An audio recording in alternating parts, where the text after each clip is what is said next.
pain a good or a bad thing? One of the first questions that I ask patients when I see them for the first time is pain a good or a bad thing? Their answer to that tells me whether they're capable of healing or not, and whether they're in the right place mentally to improve. Pain is a message full of valuable information. That's pain-free motion truth number one. Pain is a message. It is a message that tells us that something is wrong, that we have damaged tissue somewhere in our body.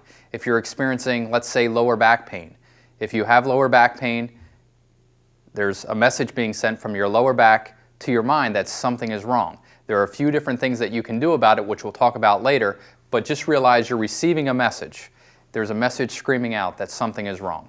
It isn't pleasant, it isn't something that you want to experience, but it is a benefit. It is there to help you.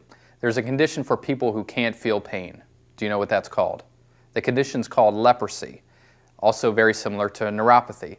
But what happens is a person with leprosy, they get injured, they cannot feel, they may stub their toe on a nail, or they might have a nail in their foot. They can't sense that.